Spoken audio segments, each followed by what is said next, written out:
Welcome, Red Spotters, to episode 264. I'm your host today, Alexis J. Soto, joined by Kyle, Lira, Alexis Moreno, David Francisco, and Peter Martinez in our continuing Avatar series. This time, we are finally getting around to do the first installment of The Legend of Korra. Today, we'll discuss all 14 episodes of Season 1.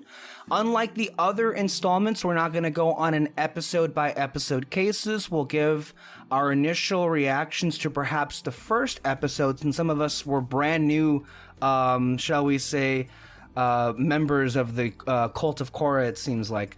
Of course, the Morenos here are our Avatar gurus, and they will kind of guide a lot of the in-universe discussion. We don't know how this is going to go, to be quite frank. We have not discussed this, so our opinions may vary, and so this is rather unpredictable. I assume everyone's doing okay. I may assume wrong in some cases. But let's just get straight into it. The Legend of Korra. David, I want to go to you first. Can you give us I'll let you decide what it is you want to say first, whether it be your history with this or a synopsis of the season. Go, it's all you. We could kind of go together because we actually saw it at this. We were in absolutely Disneyland, right? No, by all means. We were in Vegas. We were. Oh, okay. I knew we were on a trip in a hotel, and we the first thing we did in the hotel was just check the channels if they had Nickelodeon, and we were like, they have it, we're gonna watch it. Yeah, because we were pumped, we were ready. We we saw the first episode when it aired. Wow. Yeah, we were all man. That was an exciting day. Heck yeah. We planned it out our day. Well, I mean, not really our day because it aired in the morning. So we planned it out to where we were gonna wake up early, and we told our parents we need to stay here from this time to this time because this is gonna be on TV. But yeah, it aired, and I was so excited, and it was so cool. Yeah, no, exactly what she said, and we just kept telling our parents to shut up. Yeah, because they were getting ready and stuff. But yeah, I know we kept up with it. There was a certain point where we were because I mean, for me at least, I don't keep up with TV shows because I just either have something to do or I just forget or something. I don't know if you kept up with it, but once it went on the internet, because towards the end, I forgot what season, they stopped airing it on TV, and halfway through season 3, if I remember reading, yeah. And it went on the internet. That's when I picked it up again. Right. But I did maybe watch the whole first season or something. Maybe not the second season. But yeah. That's kind of how I watched it. No, yeah, I kept up with it the whole time, even when it went on the internet. I would go the very next day to nick.com or whatever the heck the website was called, and just watch it. The internet was shit on that website. I can imagine. This is an age that's pre-Netflix. It was so bad. It just kept buffering, and especially the final episode. I'm gonna get ahead, but it was epic, and just it just kept stopping. I remember the last episode we I don't know how we did it, but we somehow watched it on TV. We were able to log on to the website through our TV. We sound like dinosaurs right now, guys. This is so it was a while. I mean, it's been a hot minute. So yeah, it was cool. The thing that sucks about internet at that time is that it literally wasn't even that long ago. That's the thing. Yeah. That's what freaking sucks. Internet still sucks, but in different ways than others. It kind of gave you inertic blue balls, because you would be so excited about streaming something, and then all of a sudden it'll buffer for an hour. And I remember you have to pause it, and then let the little gray bar get to its point where you want it to be, and then you go back and play it, and it'll be already 3 hours since you last saw the thing. So it's just one of those things that was less than 10 years ago, and we already sound like some grandpas from the 90s buffering a video on a computer. Remember we had to rewind our movies? Yeah, technology has aged, and of course, the fact that it was broadcast on at the internet at that time. In the later seasons, we'll have a whole discussion going on about that and how, the history of the show is interlinked. But starting, right at the beginning, you just said that you made this an occasion, that you watched the premiere. So I'm actually dying to know, what were your thoughts that day, just watching this brand new Avatar material? I just remember loving seeing the characters, really. Yeah. I mean, the world was honestly, it was so big and so new, but it was mostly just the characters that I love. So you meet Korra, and you do see the whole "I'm the Avatar, deal with it," and she, you instantly get something different. But then you meet Katara as an old lady, and then you meet her son Tenzin, and yes, she's just crying, and and I remember the scene the most. I think you might have missed it. But it was one of Tenzin's kids talking to Katara going, "Hey, what happened to Zuko's mom?" Yeah. And she was about to say it, but then another one, Tenzin's kids, interrupts her. And I was just like, what the heck? It's I'm never going to get an answer from this, am I? But you did eventually, right? They eventually give you an answer there. Yeah, thank God. But yeah. And it's really good, by the way. Yeah, it's really good. It's really good. But yeah, that was kind of how we started with that one. Mm-hmm. I mean, the same thing with me. It was very exciting because at this point it had been obviously a few years. And do we know how many years it was in between Airbender remember. and Korra? Ooh. Was it 3 or 4? I don't remember, honestly. I mean, this is obviously post Shyamalan's disaster. Yeah. Shyamalan who? Oh my god. It was just very exciting to be... It was kind of like Hogwarts, where, you're always welcome back.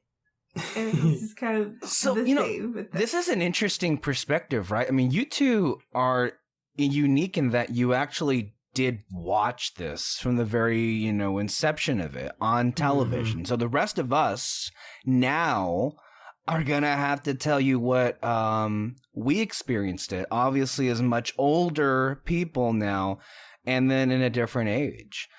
Peter or Kyle, I want to go to you guys specifically to the first episode and the impressions that it made on you. Who wants to go first? Peter, let's do rock, paper, scissors. Okay, Kyle will go first. Lovely. Okay, so I remember it was 2018. That far long ago. When I first got into Korra because I just finished Avatar for the first time. And I was like, oh, I hear that this is kind of a continuation of what goes on and everything Peter, like you've that. known this. Why are you shaking your head? You've known this the whole time. And so I was like, okay, I'll dive into it, see what happens, maybe it'll be a good companion piece.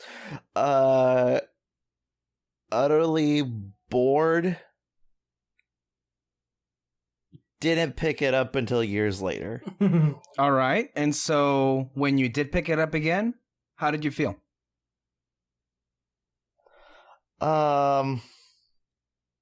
Bored, didn't pick it up until weeks later.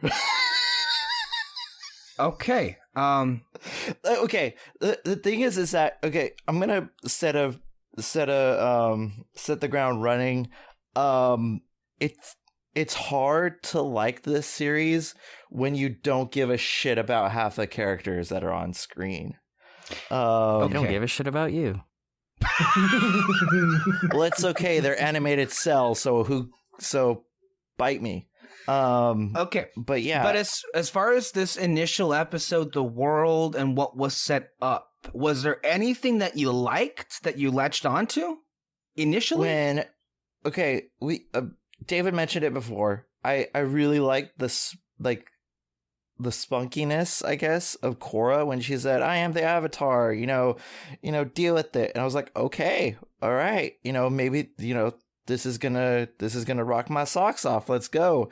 And then I saw her and everything like that. And then you remember she's a girl. And then, yeah. of course, I remembered she was a girl, and thus I was like, well, she can't be the Avatar. Mary Sue over here. Mary Sue. Yeah, fucking Mary Sue. Who is she? Rey? But no, I was like, okay, all that stuff. I liked Korra. I liked Tenzin. I liked some of the other characters. The brothers, I just don't give a shit about. And then, as we'll get to later, the redhead, I don't give a shit about either. Well, we promised. Her hair's Not not the redhead, even red. the brunette. I don't even know the names. That's how much I don't give a Asami? shit. How Asami. do He's you talking not about like Asami? Okay, all right. Look, let's Mako. not get off the rails already. We promised you hot takes. We're talking about the first episode. There's not much to go off there but impressions. But yes, he's talking about Asami and Mako and Bolin, and I have strong feelings about that. I don't agree with Kyle what just said, but you know, again, we're just being real here. Peter, would you like to give your take on the first episode of Korra? Yeah, I should provide some level of sanity here. That is sorely missing. Says the from agent of this- chaos here on this podcast. From But this, go ahead, from Peter. this conversation. I wasn't expecting any fiery exchanges until at least episode 2, so I'm already like, whoa, okay, we're off to the races.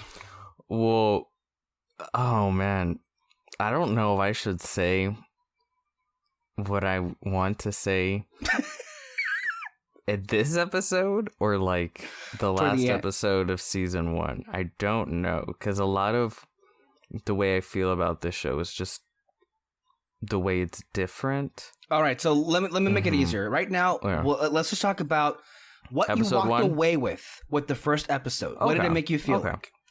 Sure, I can do that. So, I really liked episode 1, Welcome to Republic City, for several reasons. One, I adore the special opening where it's like, years ago, my father told me about the way him and his friends ended the 100-Year War, and the way they like said it, like the music's so good, and Tenzin is awesome, and I love his voice, and I wonder why. I mean, I the know. voice is him. yeah, it's great. He's a known fantastic teacher, so it makes sense. One would say he'll give you whiplash. Boo, boo, everyone boo, Oh boo. my god. Thank you. I'll be here all night. But the opening's great. I love that they said it. Well, it has to be said in the future, obviously, since the Avatar is cyclical. did.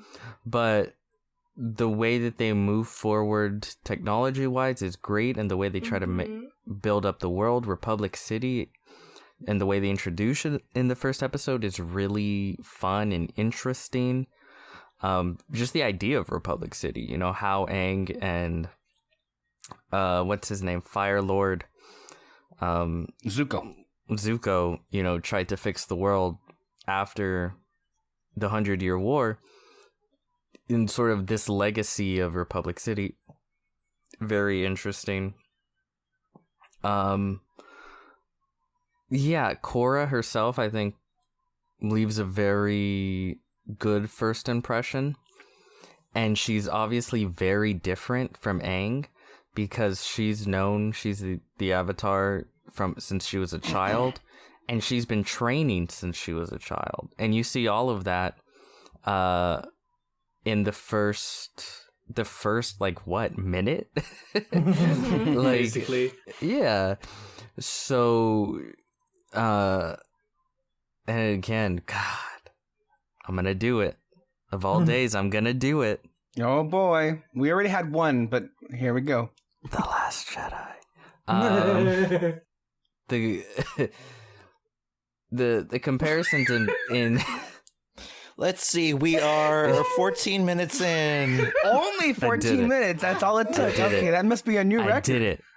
The rate comparisons are palpable. Oh, don't say palpable. Palpable. Ha, ha. My point being,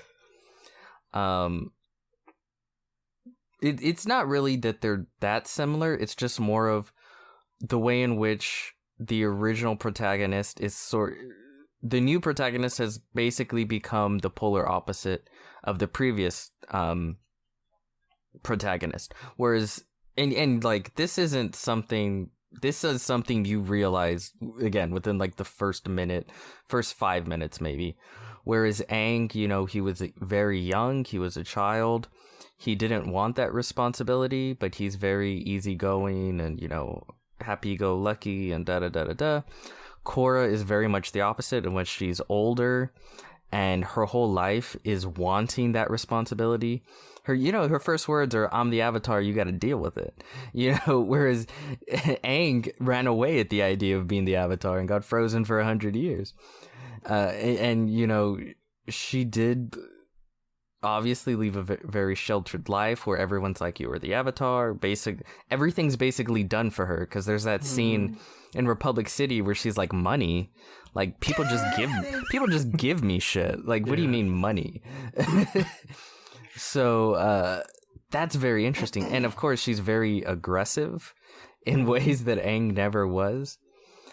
And you see that because I feel like, especially in season 1, maybe getting a little too ahead of myself here, but the element that she uses mostly is fire. Yeah. So no, it's great. The world is great. I love Tenzin, and this, like, I do too. He might be my favorite character for this whole show. Again, not to get too ahead of myself, but I really love Tenzin and his family and the dynamic Airbender Island. I don't know. There's just so many nuggets. Aang's family is so interesting. Yeah. Like, their whole storyline throughout the whole series, I think, is so interesting. And also, you guys gotta read the comics, man. Nerd. All right. Go ahead. Lynn's great. Tom's family. Jesus Christ, are you kidding me? That's 2 seasons from now. Okay, I know, but specifically but Lynn's introduction into this. Oh, and like the way they introduce like the metal bender police. Yeah, and the way that the way that they evolved all of the elements and like the things that they could do with them is so cool. It's very cool. Wait a minute, hold on.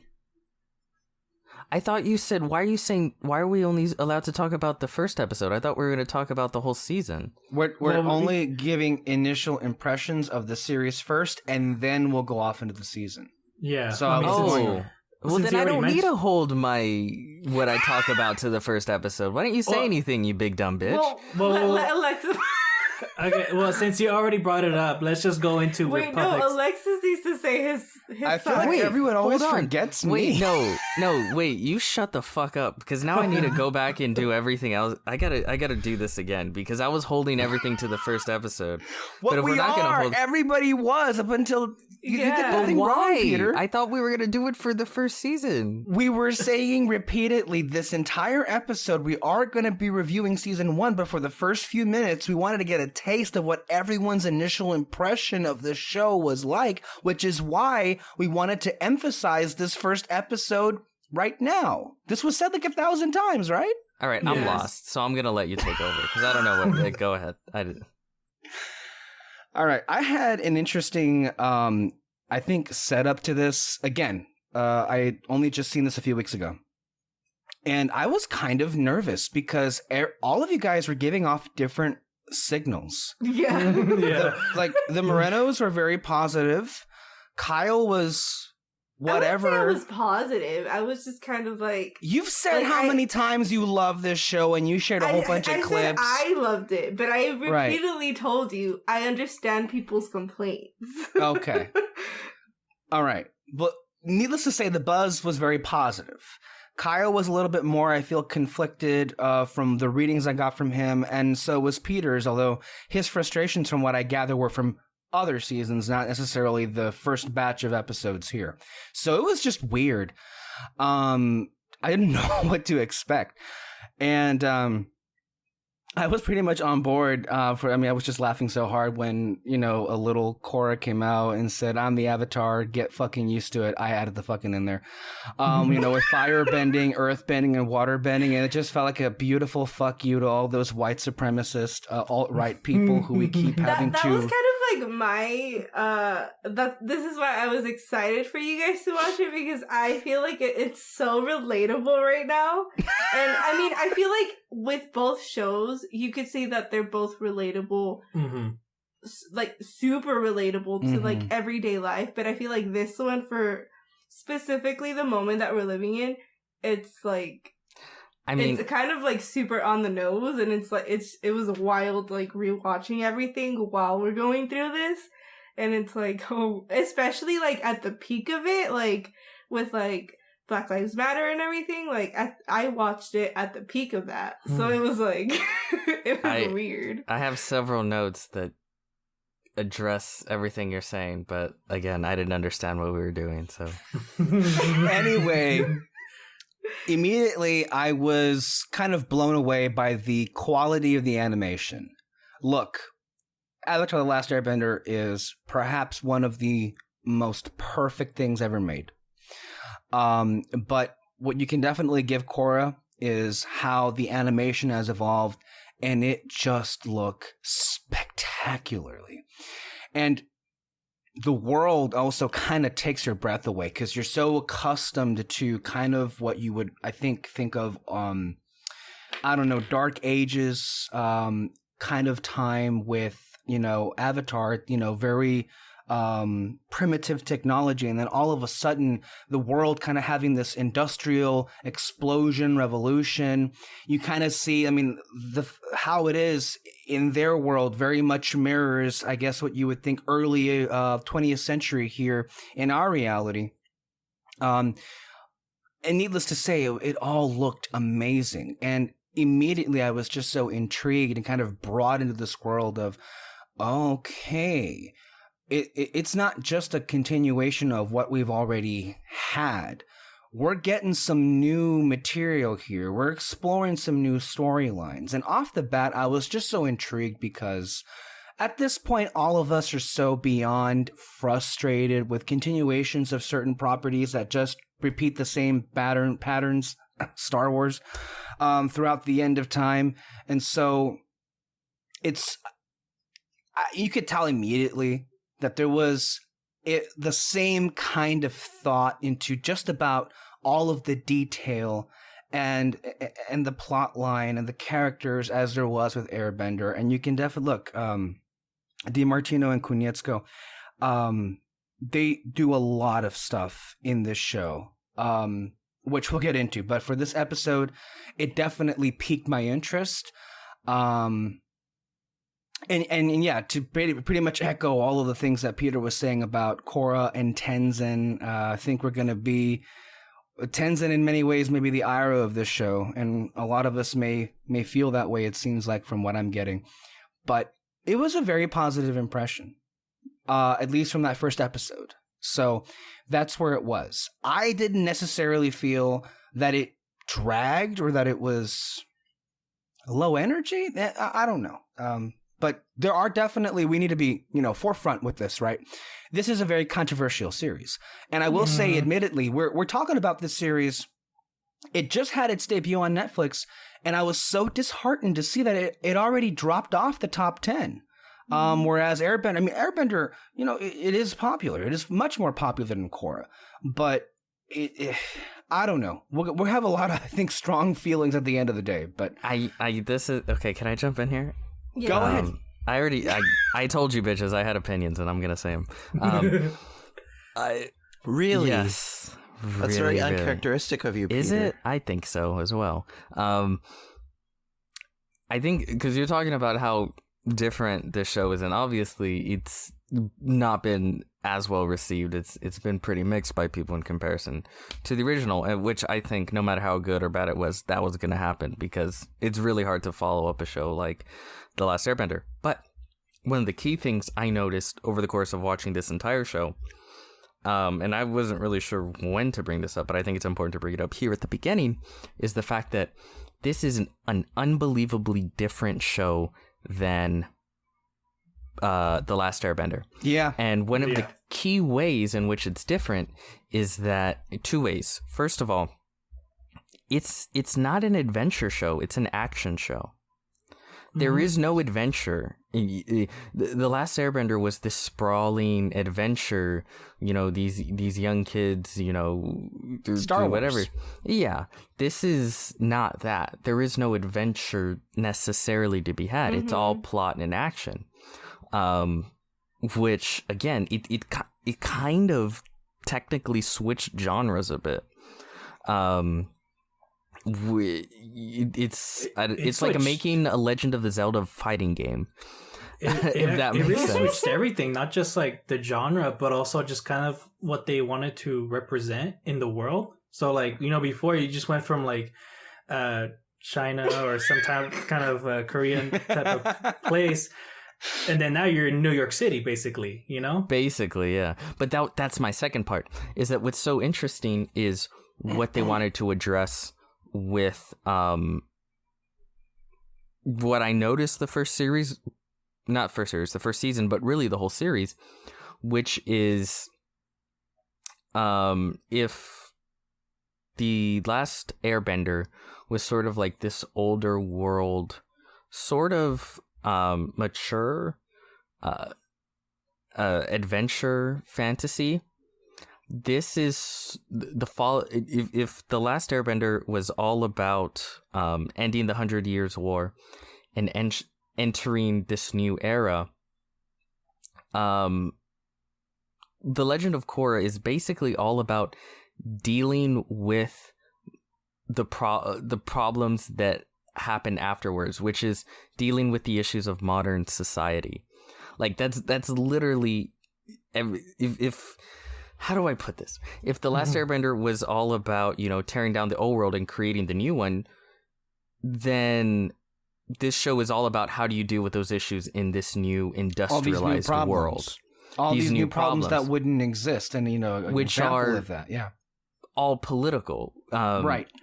A lot of people, and you'll notice this again. You don't notice this really till you hit the 2nd and 3rd season, but by the end of the show, it really makes sense.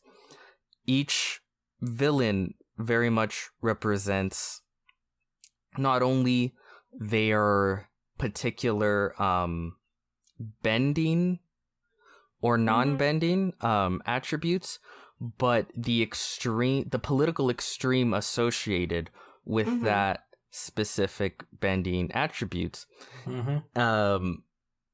Again, well, I guess we can give it away because the first season is non-bending, right?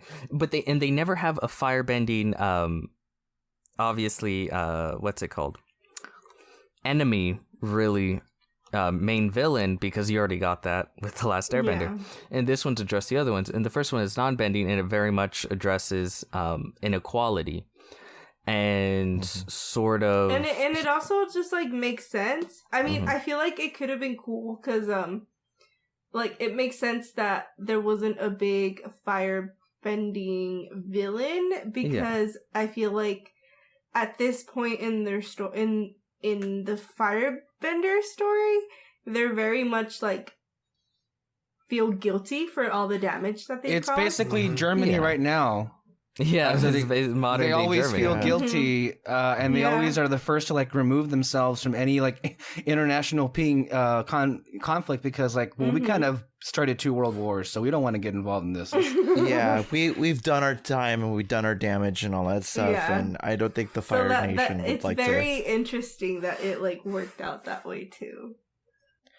Yeah, and like the thing about this is that you obviously see, like, for example, I mean, Moreno saw this again, and I emphasize again, during the whole Black Lives Matter thing, and you could clearly see like the inequality factors right from the first season, and the whole argument of the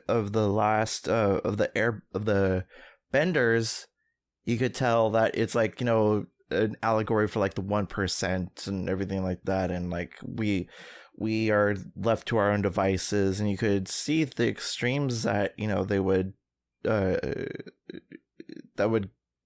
go to that message, you know. Again, I with those like comparisons to the show, that's where I think that the show is at its strongest. I feel it's just very different. And one of the things that we also have to keep in mind, and some people mention this as well, is, you know, for the most part in Airbender, they were preteens, early teenagers. The main protagonists here are in their late teens, if not early adulthood. Korra is, you know, it is a significant age difference being 16, 17 versus 12. And so the differences between those two lead characters are definitely much more present. And as has been established, cracking teenagers is kind of difficult when you have that whole angst situation. And I feel we can kind of use this to go ahead and kind of bridge forward the different storylines of this season, just to be clear here. So very much it is an interesting shaped season. We have a lot of pro-bending, which we'll get to, right? In the first few episodes, the main villain is Amon, and we have this anti-bender movement, this unrest happening in Republic City. That's the main gist of it. But as far as like in terms of issues with it, and I noticed a lot of people really, really didn't like this, going over reviews at the time, was the angst, the love triangle, as it were, when you have Korra and Mako and Asami. As one of those things that was weighing the show down, it seemed. What are you guys' thoughts on that? Kyle seems to be like dead of thinking about that. I understand if people don't like it, but I think it's such like it's something that would happen. Mm-hmm. Like it's like, to me it seems so real, and I don't know. Can I just say I think this stems from a lot of just nerds that hate teenage girls. Like, I'm going there. Like, let's do it. Go ahead. I'm serious. Like, it's like the people back in the day that swore Twilight was the worst thing in the world, but then excitedly line up to see the Transformer films. Like, shut the fuck up. Like, I'll be honest. Like, I'm not a fan of love triangles. I find them ever annoying. Or in anything. Yeah. Even most love stories, I feel, and most anything just feel tacked on, especially this kind of shit. But I mean, I also felt it was well done because they obviously weren't in love. They were teenagers. Yeah. Acting like teenagers, acting impulsive, making dumb decisions that hurt the people around them.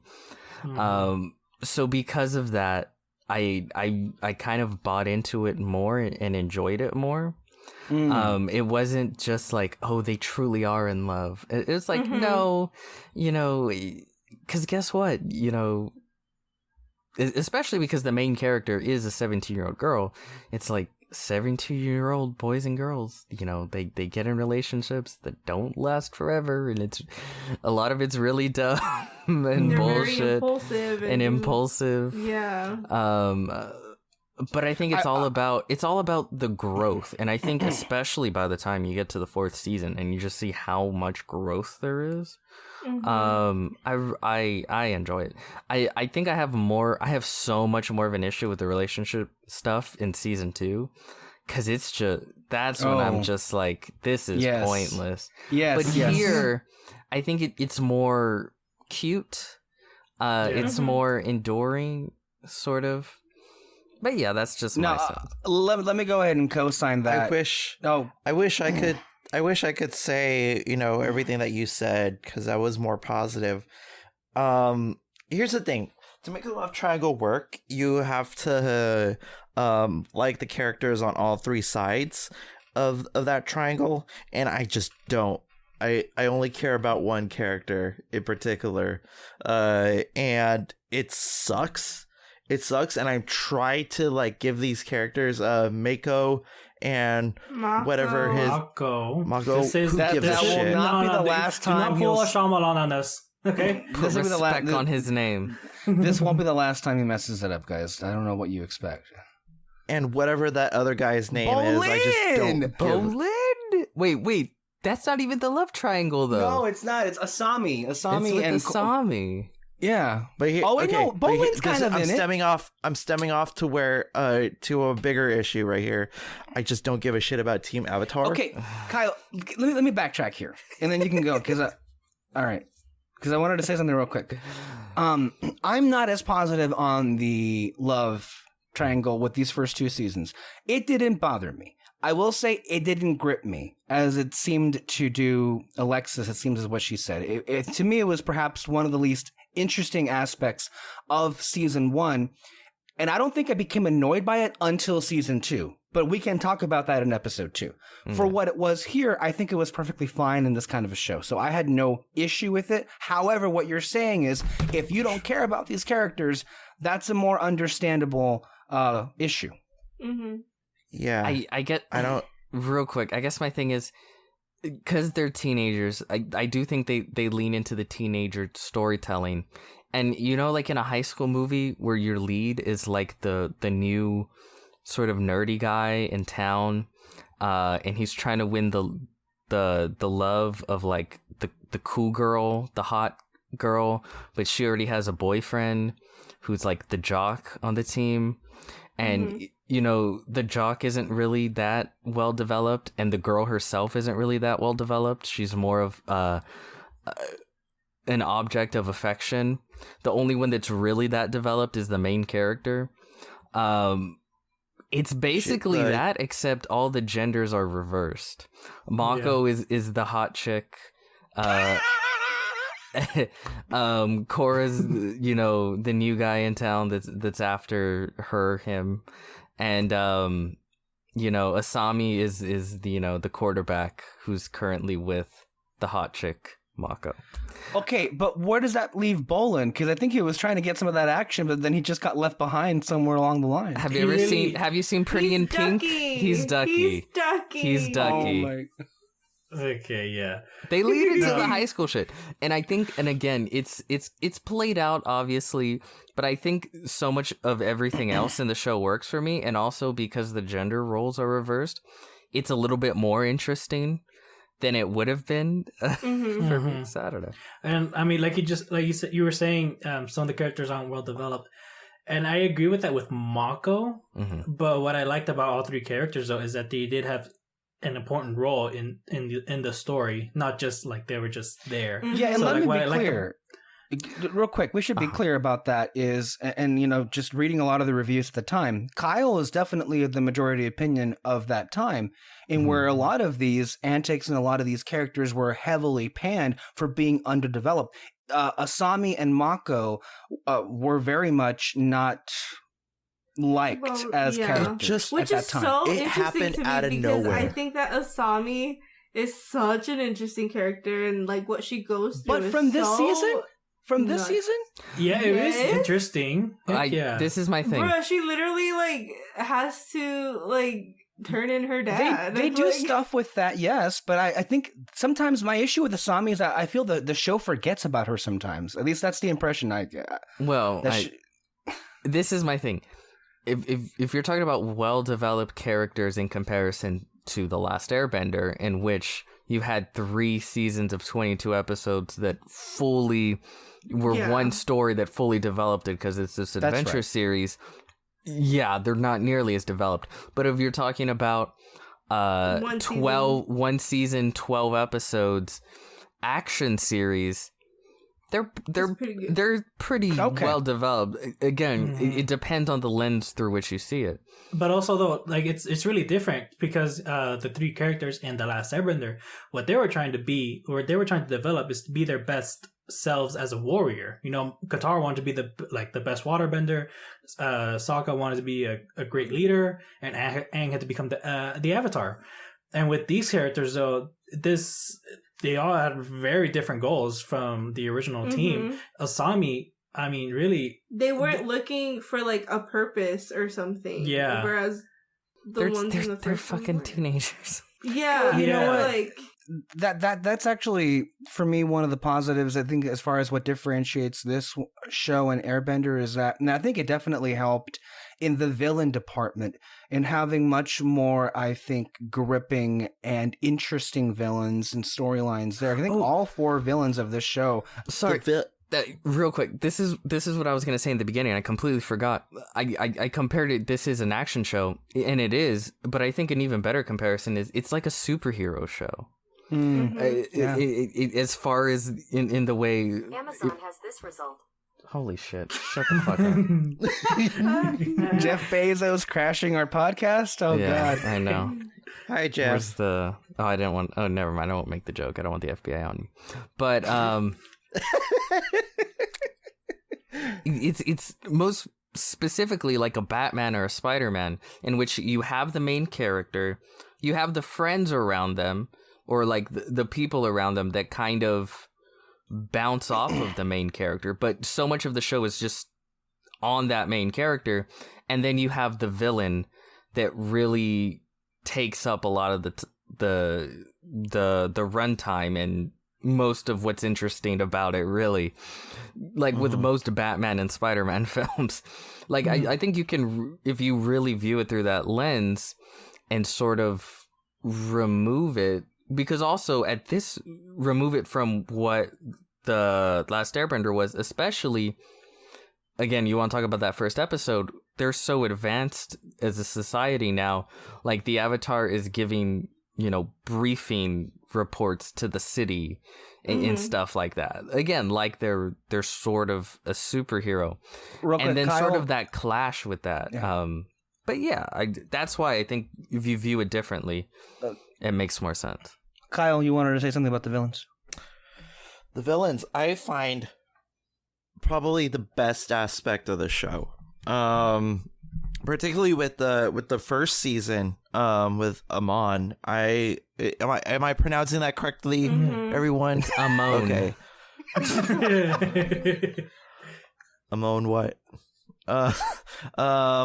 But Amon, he, like, the backstory that they give him and everything like that, and I found really intriguing, like the serialized mental abuse and everything like that, and how it ties it into the world at large. I think that was really fascinating. Yeah. He has a cool voice. I love the voice actor. I just love the presence. He felt like a real full-fledged person. The movement that he was leading, we find out from a character perspective, really was, authentic and resonant. And I mean, you felt, especially toward the latter half of the season, you definitely felt how intimidating this person was. He literally just took over the entire city within moments, it seemed like. At least, because it was gearing up. But just real quick, I wanted to also bring up this distinction. We're talking about the differences in which these characters are developed or not. Not just the fact that some characters had all the episodes for 3 seasons, and some of these characters have certain episodes. The Legend of Korra is a much larger ensemble than The Last Airbender. We are dealing with so many more characters. It's way larger with way less time. Yeah. And that's the thing, though. That's the thing. Like, the thing I loved about Avatar, The Last Airbender particularly, was that I got to know these characters intimately. And that's not the case here that I miss. I want to like all these characters. Don't get me wrong. I wasn't going into the show to hate these characters, but I wish they would give me some more and let me say of them. They didn't let them. Yeah, they didn't let them. That's true. I know. But here's the thing, though. That's why you don't inflate your cast. But Kyle, that's why you don't inflate your characters. Wait. Let me hear me out. Yeah. Okay. Here I'm going to bring out my Doctor Who shit. Okay, let's move on. No, shut up. So the thing about Doctor Who was that one of the most critically panned eras was Pete Davidson's era of Doctor Who when he played the Fifth Doctor, because there was, guess what? Too many people in the TARDIS. You just didn't give many people, and that's you can pull up seasons 11 and 12 in the new era right now. It's the same issue. Because the thing is that you got to know the Doctor and you got to know Clara or whatever companion was, beforehand. But the thing is that with Jodie Whittaker's era, there's too many people in the TARDIS right now, and there's only so much time that you could give to these characters that you just don't kind of care. Right. You care about the Doctor, you care about whatever, the mission is at large, but you just don't give a shit about the characters. And that's the problem that I have with this series, is that even though it doesn't have enough time, why add these characters if you know that you don't have the time available for these characters? Hold on. I want to add this on. That way people are informed and everyone here is aware of this. And Alexis brought this up. A lot of these issues may perhaps stem from when Nickelodeon put the series order. It was intended as a one-off, as a spin-off, one story situation. This was not at all envisioned as a multi-series, multi-season, shall I say, show. And so you can definitely, I feel, infer from season 2 there was a lot of juggling, going back and forth and developing more things. But from what we know, season 1 was entirely self-contained, designed to be that way. Even in the last episode, when that was broadcast, they weren't aware of the fact that Nickelodeon was just out of nowhere going to order more episodes. So that's part of the deal that was happening. The Nickelodeon in part did that because they simply had a lack of faith in that a female-led television show in this universe would not be successful. And so based on that one season order that it was given, yes, it was very rude and very sexist. I think it was definitely Nickelodeon just hedging their bets and saying, you know what, we don't think this is going to be successful, so we'll just give it that one season, and if it tanks, then we'll move on. And then out of nowhere, they ordered more episodes. Yeah, and then what I want to say though is that, like I said before, these characters are important to the story, but also to the world building though too, because so you have Korra, which your main character, obviously you need her. Tenzin, who is the only airbender around that needs to teach Korra, so he has to be there. Maybe you could have ignored Lin, but I think they really didn't have much of a choice, that they needed to add more characters from the original cast, or at least their kids or something from the original show, just so we can have a sense of oh my god, it's the same thing almost, but not really. Also, she's freaking badass. Yeah, she was. She was badass, and then you have Bolin, who's really just comedic relief, but that's what I love about him. Mako, I feel like you especially need him because it's such this show deals with heavy shit. Yeah, and the characters that you have aren't necessarily funny. They're not Sokka and they're not Katara and they're not Aang, who have this childlike essence to them. These are older people dealing with heavy shit. You needed Bolin. And then Mako, he knows the ins and outs of the streets in Republic City. When that episode where Bolin gets taken, he's always okay, there's this kid right here, just pay him, he'll give us information. Oh shoot, triple triad, they're in there. What the heck? Him there's ghetto? I mean, basically, I don't care. That's what he is. I mean, but yeah, that's why you needed him. Asami, sadly, she is kind of the least important. The jock. But what are you talking about? She's the jock, yeah. She is the least important, but to me, I feel like she is very athletic. She's very good with a shocking hand. Storyline. She has a great storyline in the show, but also she is a connection to the team, and then figuring out what's his name?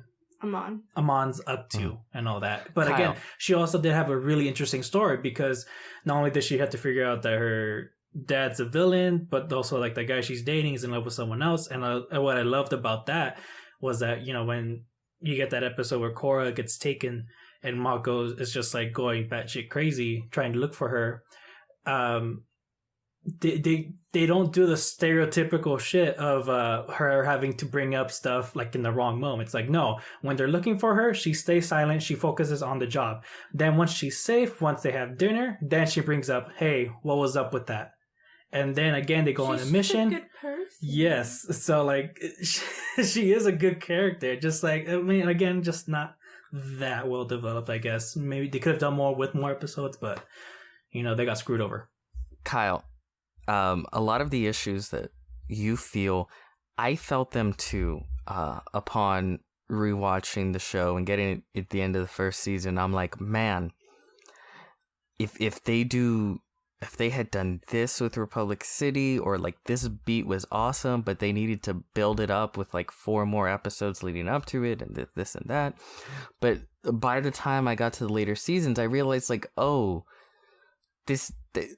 what I want, or it's like kind of expected what it should be, this or that, wasn't the intent of the show. Like it became very clear to me by at least the 3rd season what the goal was of the overarching point of the show, and the way I viewed it, I think, changed and made it a lot better in my eyes. And again, if I'm comparing it to the Last Airbender, yeah, it kind of falls apart completely, because you have a million more characters, way less episodes, different villains, no overarching story. But then I think because they blatantly make it so different, I think it's very obvious that they're basically trying to scream it at the audience.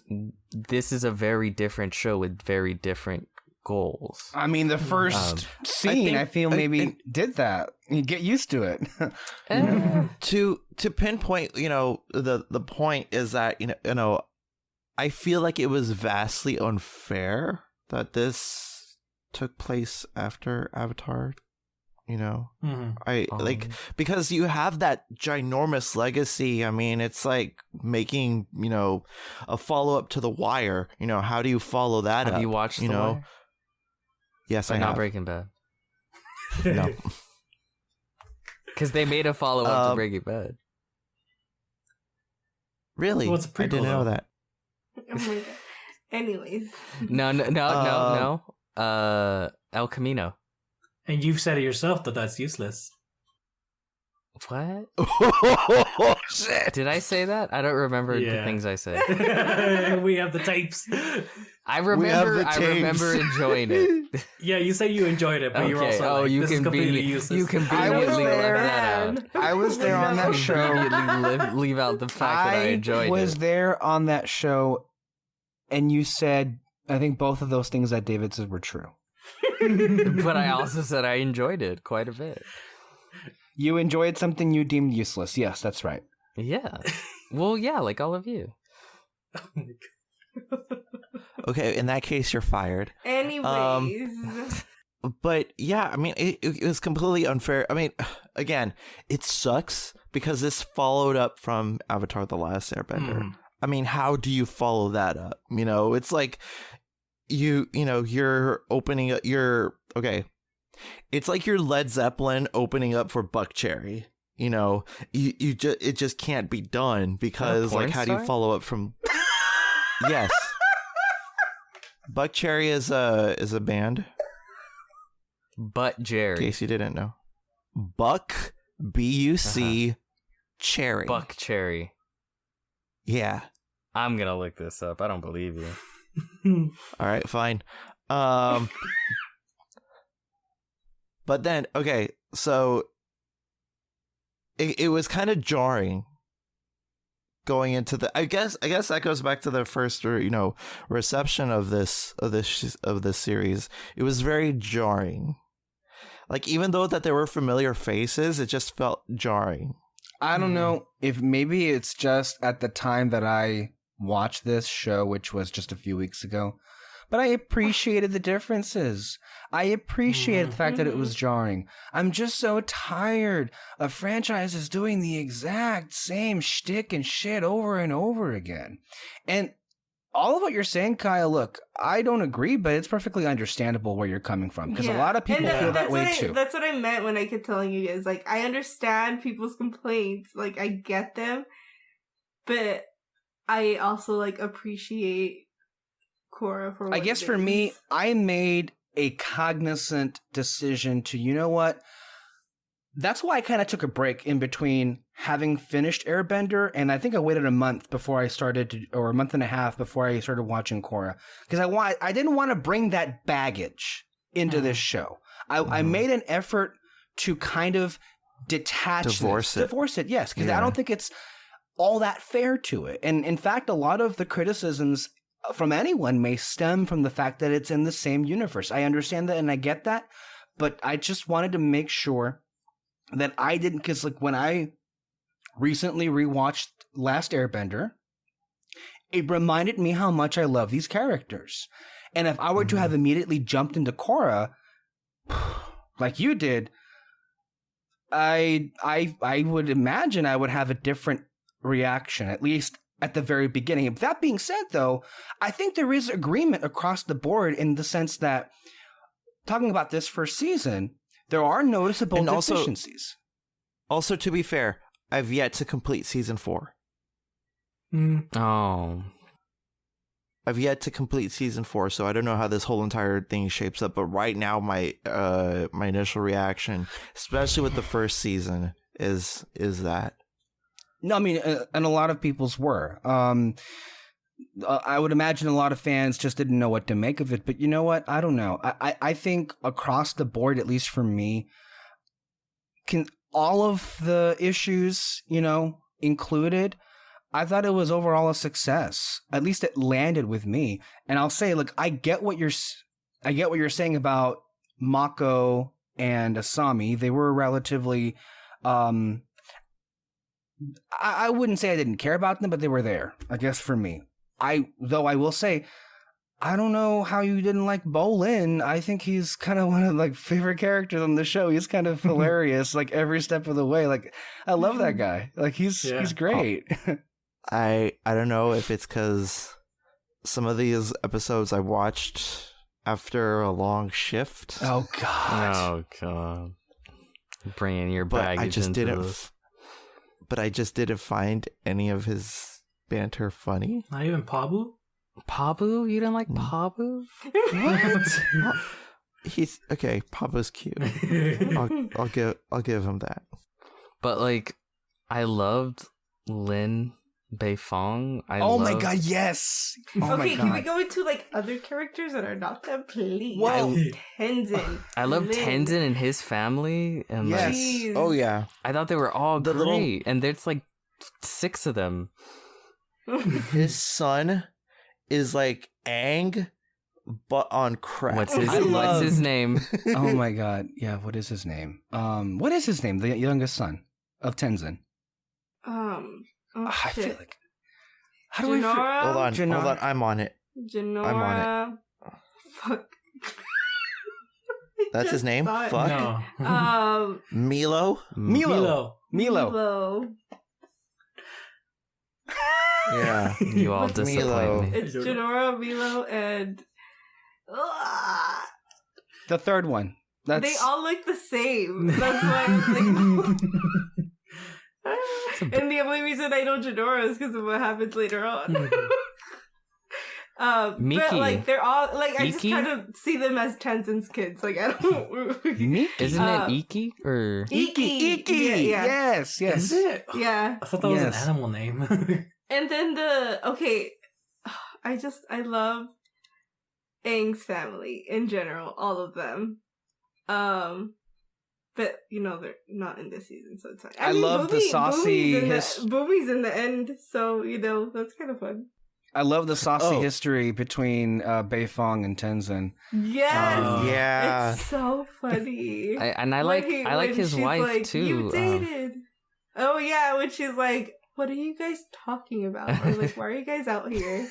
And he's like, "Hey." Oh, we're not nothing. Yeah. Also, it's hilarious. I didn't know until like later research after I was done with the season because I didn't want to like accidentally stumble into spoilers, which I'm prone for that. But I found out that was J.K. Simmons, and that blew my mind. I was like, wow, he's very reserved for being J.K. Simmons. How could you not notice Oh. J.K. Simmons' I voice? know. I don't know. It wasn't The registering. performance was that good, is what Kyle is saying. That he disappeared Yes. into the role. He disappeared within Tenzin. Yeah. But I also, also- like, I mean, aside from like obviously them dating and stuff, I do love the relationship with Tenzin and Lin, and like that part when she's like, when Amana's trying to go to Air Temple Island and like attack them, and she's like, no, like I need to save your family. You are the last Airbenders. You guys need to go. Oh, Yeah. I love her so much. But it also it's that like very human touch. reality touch that I love from this series, you know, stretching back to The Last Airbender, where it's like they were together, they had issues. One of the biggest is that she didn't want kids and he very much did. Specifically, I mean, let's not forget the fact that they weren't just a couple; they are lifelong friends. I mean, this is the daughter of Toph Beifong and the firstborn son, or not? Sorry, the thirdborn son of it's the Aang. youngest. Yeah. He acts like the oldest, Imagine but he's the youngest. how like, oh man, can you imagine how crazy Aang was like when? Okay, wait, I'm getting ahead of myself. I won't say it. Sorry. But yeah, there's so many different dynamics that I find really interesting, like, you know, name point, Lin and Tenzin. The thing that I forgot what I was gonna say. Continue what you were saying until I gather it. Can we talk about like the flashbacks that they have to Aang? Oh, well, that's specific story points, but just real before that, because I think just in a broader sense, I think we talked about this before, but yeah, I think the animation is a step up. I would say the score is a step up. Wow. I love the end credits, little. But no, the music is like really good. Yeah, it is. But it's a refrain. It's a musical refrain from the Avatar Love and to theme. Peter's okay. point about the action, and he mentioned the this. first series. It is. But to Peter's point so about the good. action. You found something out about like the fighting style. That the one in The Last Airbender was based on like other cultures, and this one is like boxing, like Yeah, Oh, well, yeah. Well, I mean, you pro can bending. tell. Pro bending is such Yeah. a cool idea, and just an obvious incorporation that would happen over time, as like the blending of all the different nations happen, and it basically created a new type of bending, which is more boxing with pro bending, and you see it. It's Quidditch. It's basically Quidditch, but you see like, but they even bring it up like Bolin, like the way they do it is they duck, dive, weave, and then and Well, they had like a less little scene. traditional. Yeah, They had a scene though. It's like Bolin tells Korra, "It's like, okay, show me what you got," and like she does a regular bending style, like wide stance and everything, and he goes, "Okay, that's cool, but you're gonna get knocked out easily by that." And she's like, "What?" It's like, "Yeah, you gotta keep your body close together," and like, and then just kind of take a little bit step at a time. Boom, boom. Okay, and that's where I find it. That's where I find it really fascinating too, because like obviously, you know, you have these old traditional fighting styles. You know, like you have chi and everything was based on like the fluidity of your body. But then obviously, fighting styles have changed over time, and to where we have like the professional fighting that we have, you know, today. That is, and I found that really fascinating in like the evolution of this world. You know, another great little detail is Mako. His job is literally being a it's basically like a factory job, but being what's it called? Lightning bending. Like they have that scene where it's like a row of them just bending lightning to like create energy or whatever, and then he's like, oh, you know, the whistle goes off, like, oh, I'm off the clock. You know, it's just interesting, like the way they incorporate bending into like everyday life, the way this society would eventually do and happen. Like little touches like that are really cool. Yeah, I mean, look, the choreography in general, not just limited to pro bending, but the choreography is a complete step up from Airbender. And to me, in the hands of lesser creators, writers, producers, they could have just as well just carried on the same style as the first show, but they didn't. They really developed it further. I've heard critiques. I kind of disagree with this because I feel like in The Last Airbender, every movement and every fighting style and everything like that had a purpose. Wait, hold on, here- Alexis. I'm not saying that they should have or that they could have. I'm saying that they were right to do it. Because in the hands of lesser people, they could have been lazy about it and just like copied and pasted. I'm saying that they were smart to develop the fighting sequences even further along because this entire show itself is an evolution of The Last Airbender. So I'm saying that if it weren't Konietzko or DiMartino in the hands of lesser people, they wouldn't have bothered to have even thought of that detail and just use the exact what was already established and just carry that over. But what you're saying, basically your point, let me be clear about that. I agree with you, but you can go ahead and saying that. Yeah. All right. I was gonna say, Just to be like, clear. that fight at the pro bending finals, where fucking Lin is like Circus Dolet delaying around, Circus. and then she freaking launches Korra up there, and then they're they're fighting on their like it's so good. It's so good. Okay. Yeah. No, dude. Lynn, the way that she fights is so cool. I just love her so much. Oh, It's kind of cool Go ahead, Kyle. that Go ahead. it's kind of cool that one of Toph's biggest legacies is creating a new form of bending. Yeah. And it's continuously being used to this day. I love it. Should we get into the anti-bending movement and how that was executed? Come on. Yeah. And No, go ahead. I loved right off the bat, like they just went into it as to like what the conflict was going to be in this series, and like so Korra, she's barely getting to the city and she sees this dude like the coolest movement is here, blah blah blah, and like just their conversation going back and forth of him being like, "You're oppressing me," Like, you're oppressing yourself. That's literally what he says. And so I like right off the bat, you get the conflict of the show and everything, and then it just the way it develops further and further as to Amon being just the freaking scariest villain ever, honestly. Well, That mask, though. the mask is great. Yeah.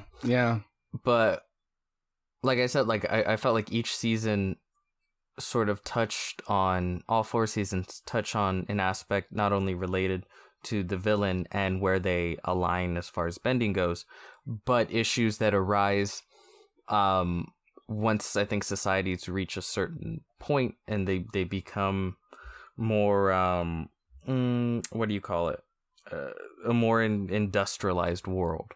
And when is that one of those things is, and because I looked up the villains while watching this, and there's so many, because obviously a lot of people caught on to this, and they would assign the sort of political ideology that all the other villains had, and then they would Amon assign his, and under his they would put communism, and that really made me go like, oh my god, like people don't know what communism is. No, Amon is I not. saw that. I saw that too, and I can tell you, it pissed me off too.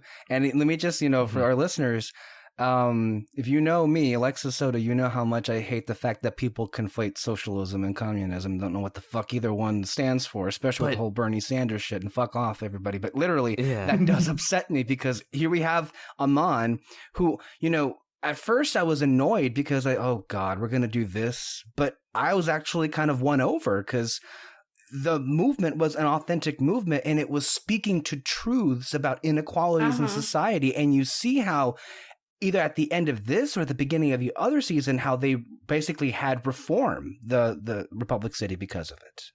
Mm-hmm. Yeah, if you're gonna label him politically, he's an egalitarianist, which is just, equality, extreme equality for everyone.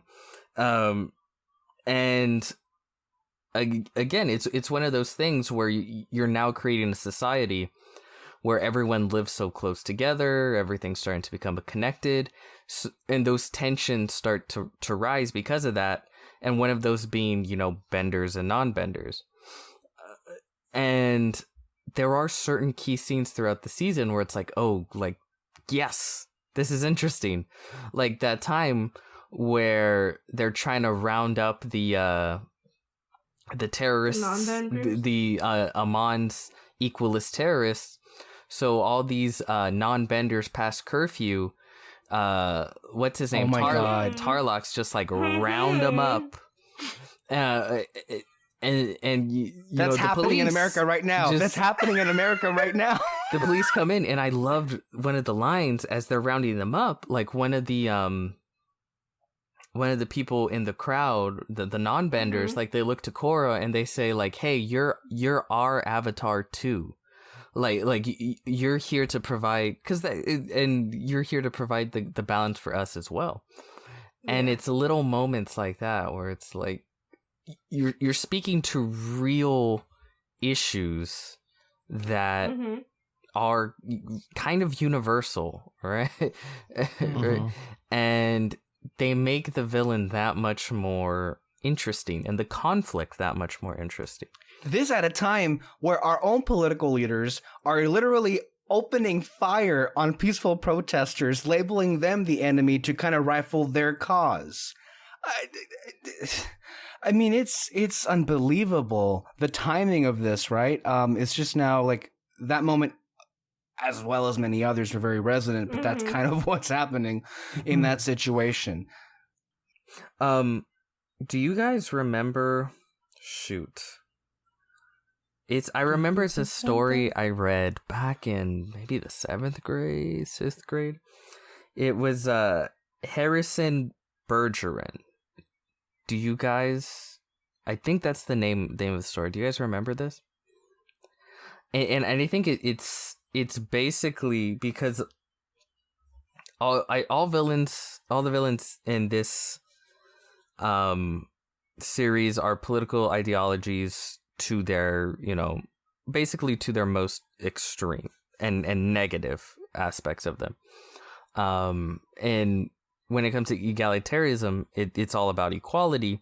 Harrison Bergeron was a story about like it's sort of like satirical science fiction of the future in which everyone is forced to be as equal as humanly possible. So in the story, like if you're really smart, you have to have an implant implanted into your ear that gives you headaches so that your IQ, the headaches bother you so much that your IQ is brought down.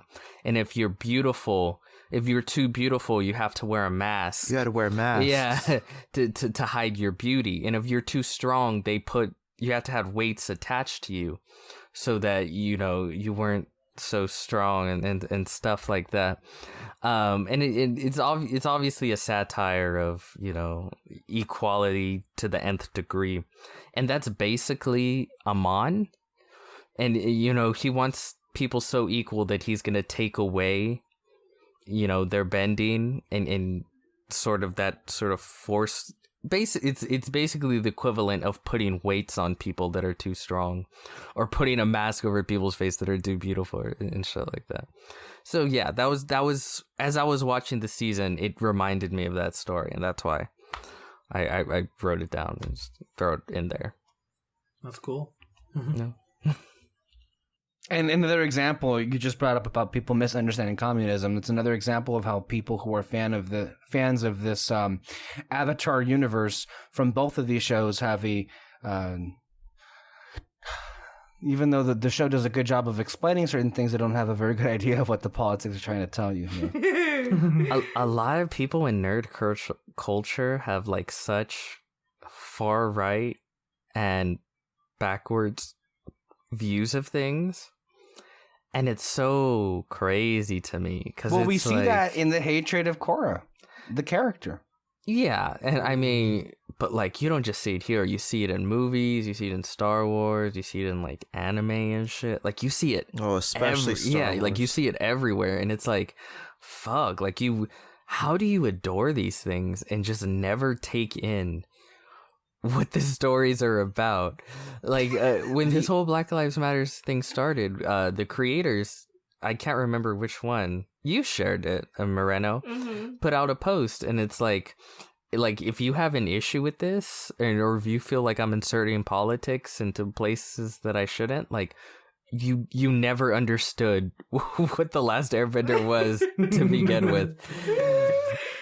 It's so true. Like, and I really noticed that when I rewatched The Last Airbender. Like, yeah, like, how do you adore The Last Airbender, but then go like, hey, you know, politics, Trump good, or I don't know. Yeah, that's crazy to me. I mean, again, it's so crazy. Again, we're comparing it to Star Wars and all that shit. Why do you always have to bring Star but Wars it's up? Star Wars. Says the guy who brings up Last Jedi every, like, I don't know. But the thing is that, like, everybody, like, was like, oh, you know, there was never this much politics in Star Wars when it was being addressed in Star Wars The Last Jedi and the previous one and all that stuff. And, like, guys, do you not remember that the first Star Wars series, the first trilogy, was based off of, like, the politics of Vietnam and everything like that? Do you guys not remember that? Do you not remember the correlations that he made between the World War II fighter? I mean, literally, some shots were made due to some stock footage of fighters in World War II. I mean, it's always been political. It's always about war. It's always had these elements of political, you know, ism in there. I don't understand why people, like, all of a sudden are, you know, up in arms. Well, the about answer is obvious. At that. some point, you know, they've been radicalized by the far right in different forms of media. How exactly remains to be seen, but I think that's kind of how it happened. But I feel it's always important to remember the context of where we are right now. We're talking about an animated series that reflects real life with these relevant political issues. At the point where now so more than ever within the confines of our own country. But also at a point in which reality has kind of become a cartoon, in where I couldn't believe it when Peter said yesterday to me that President Trump went to go tour the damage of what Joe Biden's America would look like. I don't know, a building, I guess, was defaced or something like that.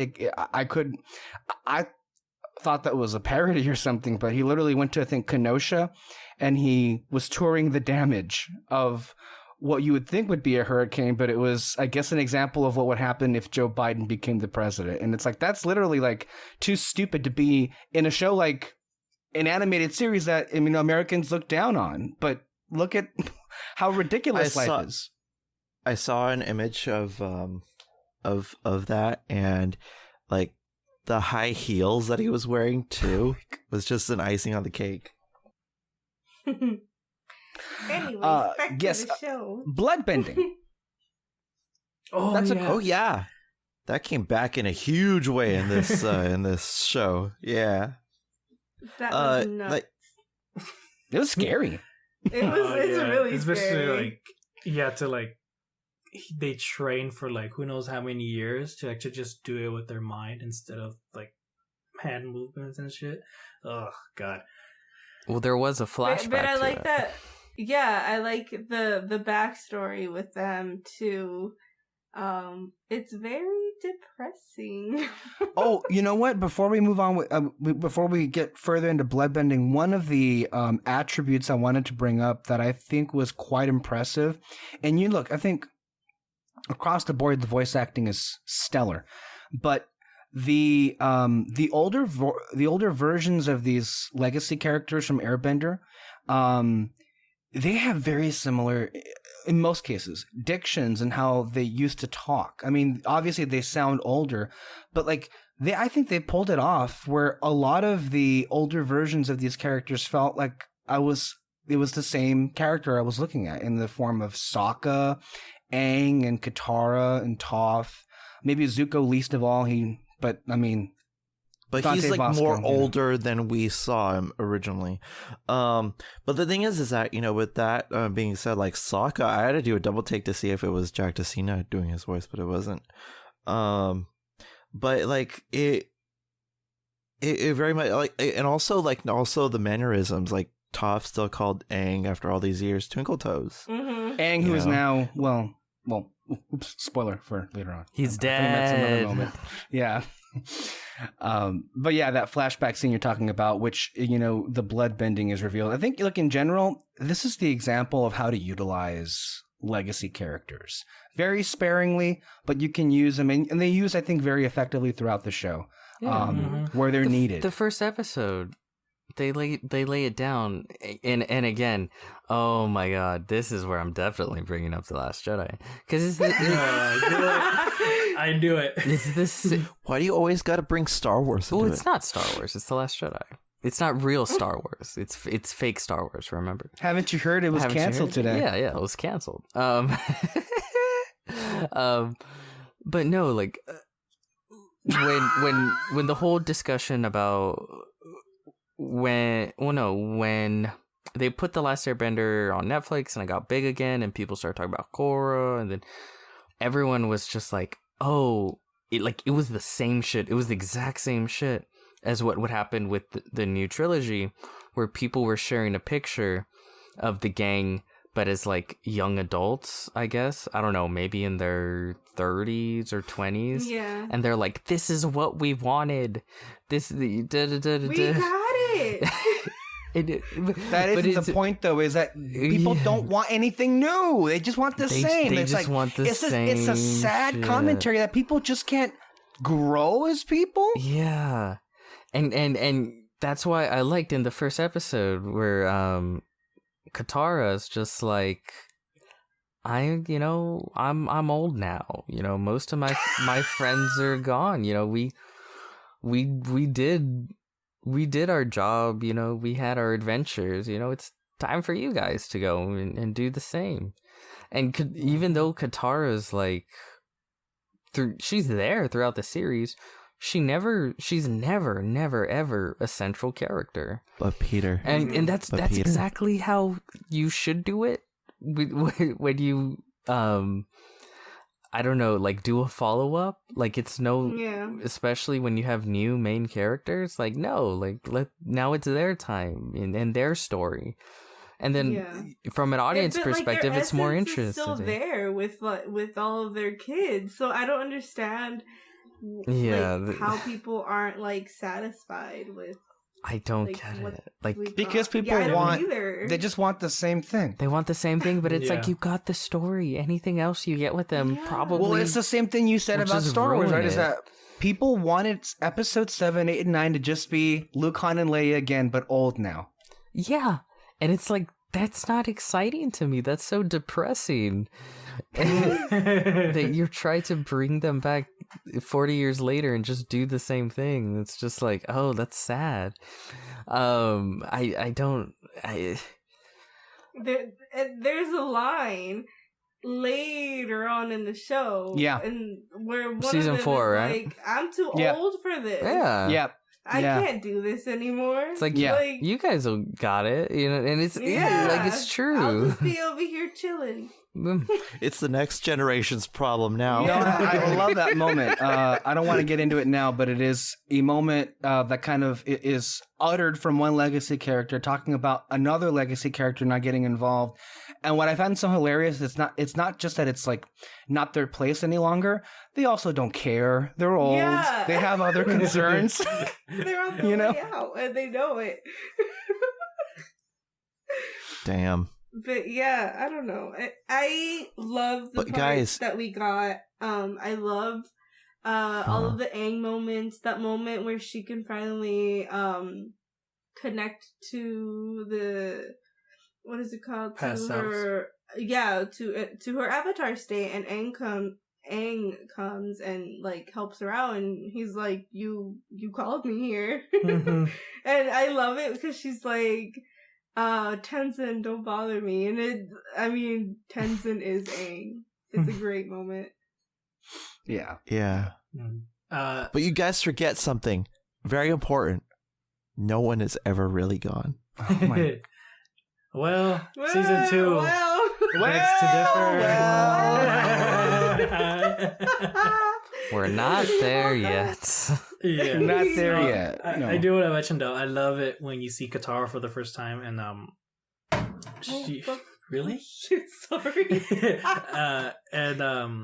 she's seeing Korra like doing her last bit of training in firebending, and at the end she like I think they tell her like, okay, fine, you passed this and whatever, and she like she's cheering and everything, but she calms down. It's like, oh, thank you, teachers and all that. But then but then the camera goes to Guitar and she's smiling at her. Like you can tell she's seeing Aang in her.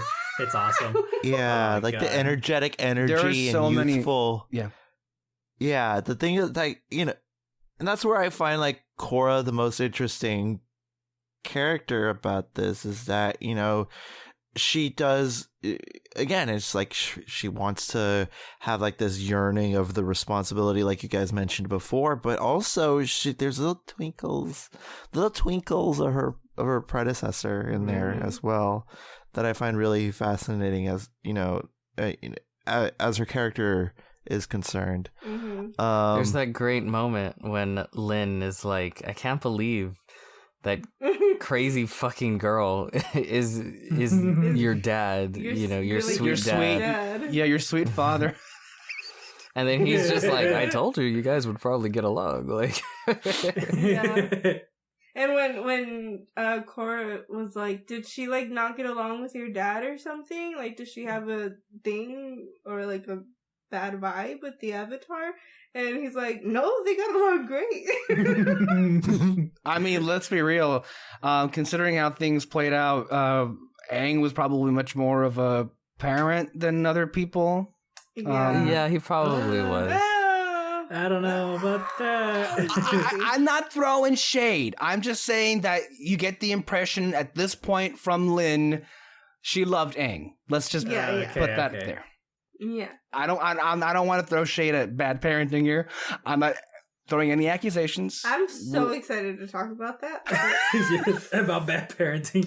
We'll get to it when we get to it. Conversation. But anyways, there was something that I was gonna bring up, but I completely Was there anything else you wanted to mention about bloodbending and how it was used, or did we just cover it? The story that was entailed with it was really interesting. With Amon. So yeah, with Amon and the backstory and everything like that, abuse and everything like that.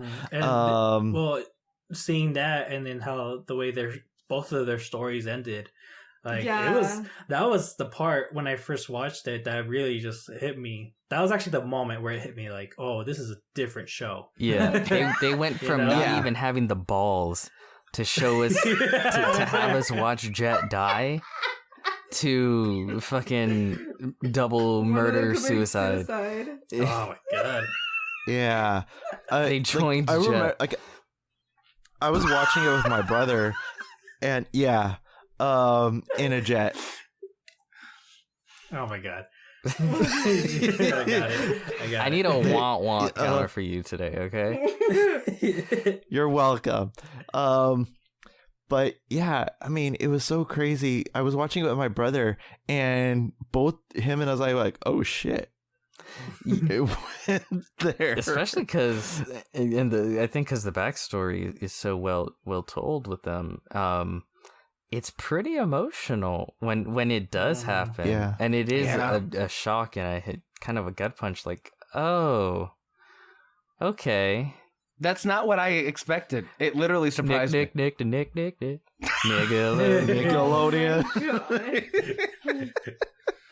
Coming up next is iCarly. Right after this. I know, you see. Oh my god, there was something I wanted to bring. Oh, freaking Zuko's grandson. Iroh? Oh yeah. Guys, General by the Iroh? way, Can we appreciate these names? Iroh and Boomy. Oh my gosh, yes. yeah. Just the fact that his name was Iroh, it was already like starting to swell and everything like that. But then I completely forgot that Dante Bosco returned as a vocal role, and like the tears. Oh my god, it was good. That was good shit. We need more General Iroh.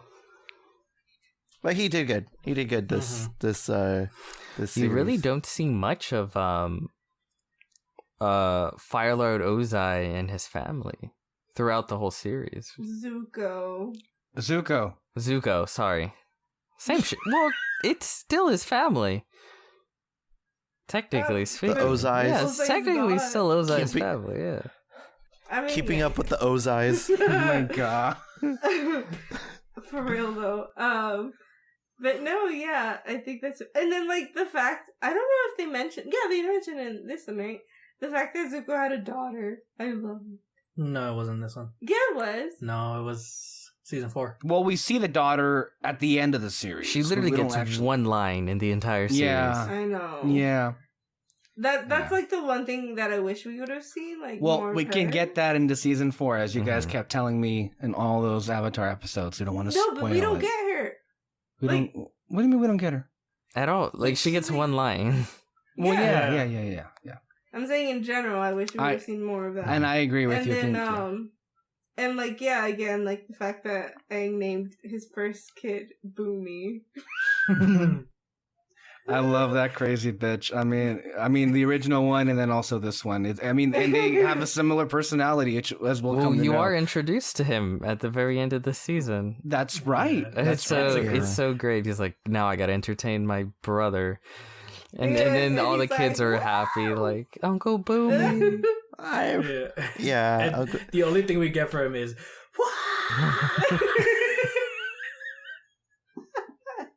This is great.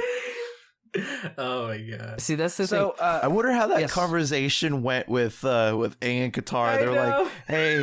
like, "Hey, what should we name him? Boom. Boomy." The talent behind this show is so good that they're able, with just the smallest animation, looks and jokes and dialogue here and there, even with everything stacked against them, so many characters, so little time, so little episodes, they're still able to wrap it up in a really good package, right? Like, and it's the talent. I feel like if it was any other team that was given the constraints that they were, it would just be a dumpster fire. and let's be real. I mean, yeah, they were given some real constraints. No, I wanted to say, I feel like based on like all of what we're talking about here, this is kind of the blueprint for how to do like interconnective. You know how people always like rave about, oh my god, it connected to this or it connected to that. This is how you do it. Mm-hmm. Yeah, because there's so much that you don't know. And that's okay. Like, so many questions you might be like, well, where did this character end up? Well, what happened with this? What happened with that? You don't know because it doesn't pertain to this story. But when it does intercede with this story, you find out. Like General Iroh, like, it's like, did Zuko have kids or grandkids, or what happened with that? You only find out until it's pertinent to the story itself, where they have to call in support and the leader of the navy of the new nations of Republic or whatever. Oh, that's the thing I wanted to ask. I'm really unsure as to how the nations work. So obvious. The comics explain that, I gather, right? There was something about that afterward. It's still the same. It just kind of a new kind of country. This is what I gathered. The quick reading that I did. So, and they do a little bit of it in the first episode. Because it seems Fire like Lord the Earth Kingdom is still on its own, doing its own thing. Yes, Yeah. it is. Yeah. It is. Yeah. So Republic City was formed out of an agreement, from what I read, from Fire Lord Zuko, Avatar Aang, and the Earth King Kui, that we met back in Avatar: The Last Airbender. That's his name, apparently, Earth King Kui. That's what I found out on the Okay. reading that I did. And they established these lands. There was a conflict. They almost began another war because the Earth King felt like, well, we're taking away lands that were ripped away from us 100 years ago. They should be ours again. Yeah. Conflict happened, but they all came. It's a complicated situation, but it was established that Republic City would be this monument to the end of the 100 Years' War. But basically, Republic City is its own nation, independent of the Fire Nation and the Earth Kingdom, as well as the Northern and Southern Water Tribes. They're all still their own independent nations, which just added a different one in Republic City. Okay. I believe. But they have a navy. Right. But That's it's it, right? Yeah. But it's the the Fire it's- Nation's navy? No, it's No. like Oh. it's like United Nations type Yeah. of thing. And I think correct me if I'm wrong, but I believe that Republic City was originally the first Earth Kingdom colony that the Right. Fire Nation took over. Yes. And one of the things that confused me a little bit, I didn't get it until a few episodes in the dynamic with Mako and with Bolin. They're brothers, but they're different benders. And I was like, well, that's not usually how this shit happens, or at least that's not And what I it's think because, so. Because It's called of being that, mixed because- race, okay? Well, I mean, yeah, Basically. it's because of that. Because since it was the first, so this is explained in the first comic. So spoilers, Right. Yeah. They talk about how the what's it called? Zuko goes into this place. I forgot the name of like the original place. But he goes. This was back the to first this- colony that Sozin established, right? Yes, this Yeah. is the first one, and he goes in there to try to take away the Fire Nation from there, like all of them. But when he gets there, The leader. like they like try to like assassinate him. Like that's how bad they were. Well, they didn't want to leave. They didn't. Yes, because So here's. Can I explain it? 'Cause you Go skimmed ahead, over David, the go ahead. comics. Go I'm ahead. not trying to like say everything. But you Right, basically- right, just- No, But- like so he tried to go in there to take them away, and then they were like, wait, hold up, like we created a life here, like we are part of this land now, like you can't just take us away. And it turns out that the leader of that like new colony married an earthbender, and they created a life there, and they created like how you said, a mixed race life. And that's type kind of thing. was the beginning of the tension between Zuko and the Earth King, because the Earth King kind of was like, well, wait a minute here. You promised me you were going to give me back these lands. But then Zuko was like, well, they don't want to go back to you. So what do we do here? That's kind of the birth of Republic City, the gist of it. Yeah, I got confused by the time we hit season 3. And then further confused in season 4. I'm like, It's still the same. It's just Republic City. It's its own thing. okay. And that's kind of like how we said it's the legacy. You're not that- alone, Peter. I was and questioning Zuko. every step of the way. This information I read after season 4, because I was too a little unsure about. Wait a minute, how does this? What are work the exactly? dynamics? Yeah, because Yeah. like they were calling the Fire Nation for backup in like the first season. Yeah, it was weird. I didn't I didn't understand the dynamics of are they in charge of Of the world, you mean? yeah, like did all the nations come together to form No, one no, No. Mm-mm. or is it it was I It guess was a the little best comparison confusing. is as New York City was its own nation, and that was it. That's kind of what it most would resemble like. But yeah, But I would, but they also make it seem like Republic City has like a lot of power. But I feel like if you're just one city, you don't have that much power. that's true. But I mean, we spend most of our time here anyway, at least with this season. So we don't really go anywhere else, right? This season, we're pretty much contained to this location. Yeah, it's only Yeah. Republic City. Yeah. But yeah, I don't know. I just had questions on that. So, in that line of thought, before we go today, along with any other things that people wanted to mention, were there any other, shall we say, issues and or criticisms or nitpicks that you wanted to address, or in this season, whether it comes in the form of episodes, characters that hasn't already been discussed?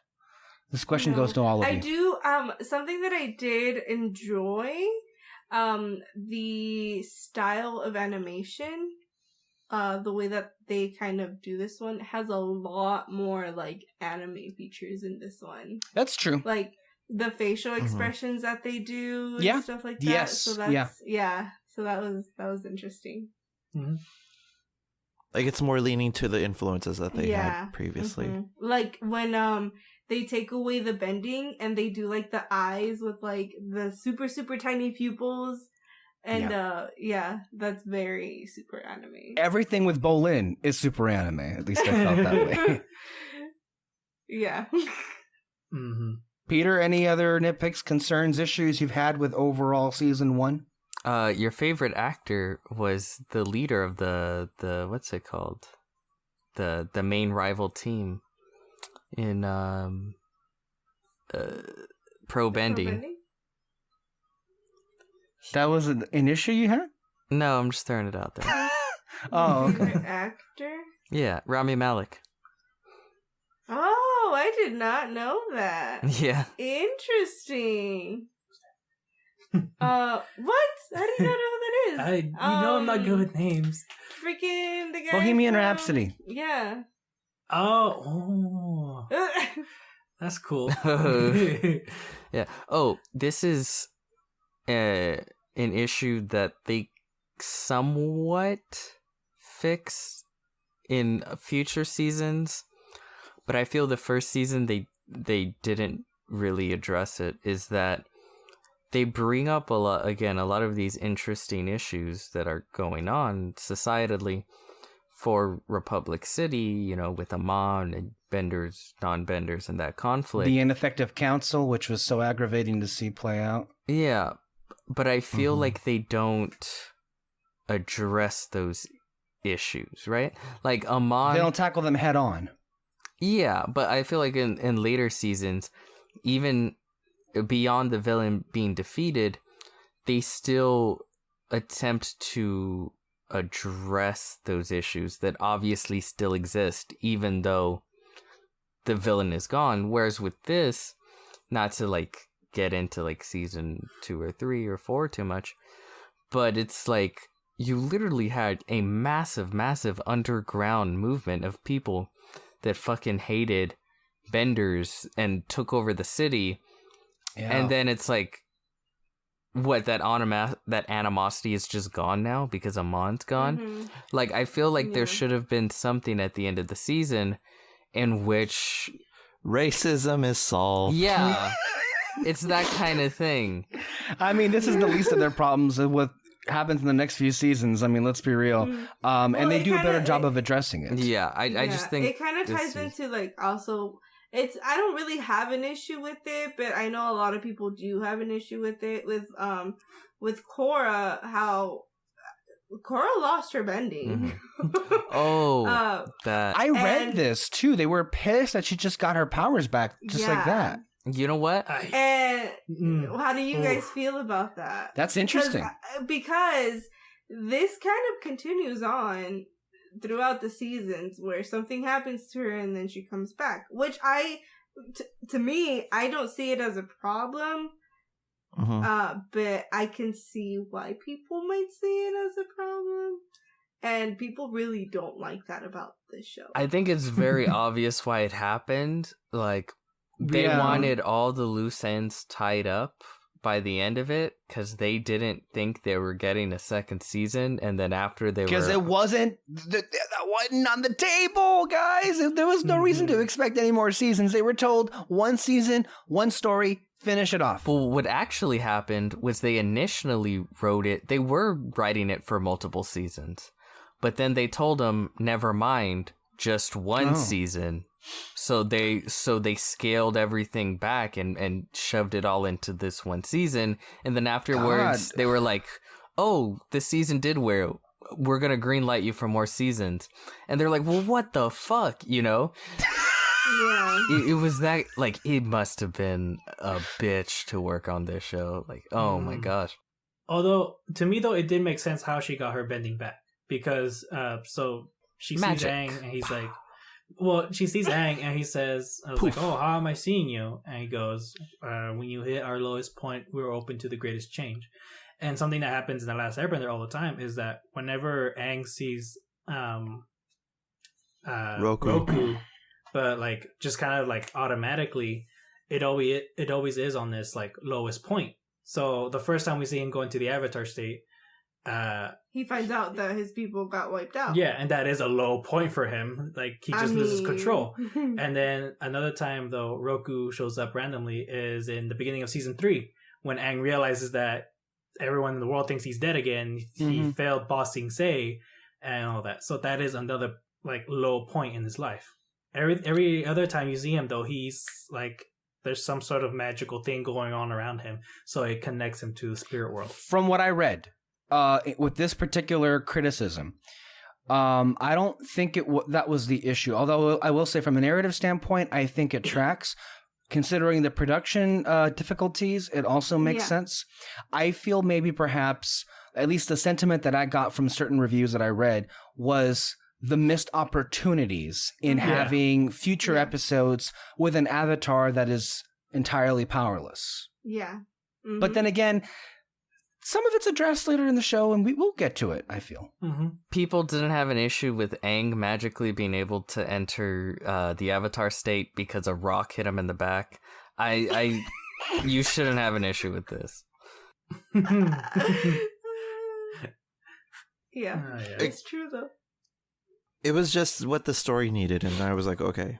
Yeah, I mean, I understand what people say because that would have been interesting, because then obviously that's what you could have done for the next 3 seasons, is her travel to these places to relearn how But then I feel like that's such a repetitive thing. That's another thing too, because then it's like, well... And also, like, I do really like what we got with her. That, I do too. She got them back, but she had to deal with these other things that are fucking intense.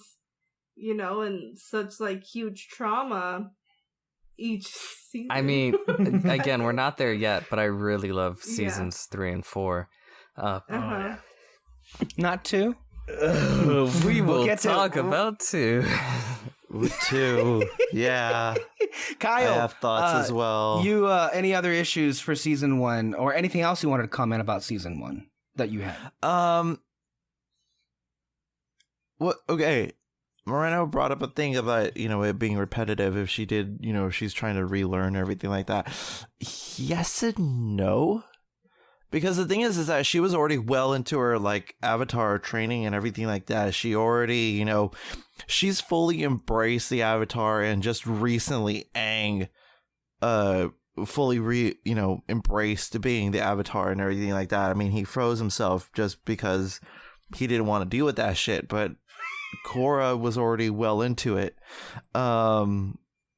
So that would have been really interesting to see where her character would have gone, relearning everything like that, because she was already well adapted and well, inept at being the avatar. That I think that would have been interesting, because she, again, being well formed and well versed into what she was, and all that confidence that she had as the avatar, like, I'm the avatar, deal with it. She already knew since day 1.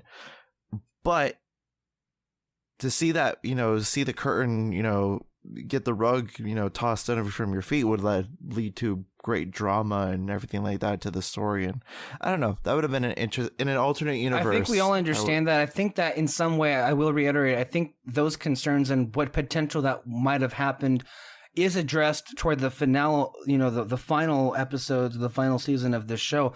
Look, to me, when I think about this particular critique that we're looking at, I am of the mind that DiMartino and Konietzko could have handled it in a way that it wouldn't have been repetitive, because they don't do a lot of repetitive shit like other places do. But you also could think that perhaps they chose not to do that because maybe they themselves felt it would have been too repetitive. So that's... Yeah, I get it. Yeah, I get it. It's completely understandable. But the thing is that I had no gripes about her getting her powers back either. I could have gone either way and still found it intriguing, because it's a different circumstance in one instance, and then it's the other one is like, it's just what the story needs. And again, I'm a big component of whatever the story needs, right? You do that, so yeah, that's all I have. Yeah, I think we're just about done. I guess one thing we could do at the end of these shows is ask, I guess, for a favorite moment of the season. If you have anything you want to offer or want to say, like sequence that happened that stood with taking you. down those airships. Yep. Not exactly what I was gonna say. Yeah. I don't know. Well, the one that obviously we talked about at the explosion at the end with the villains killing themselves. Yeah, let's go with that. That was fun.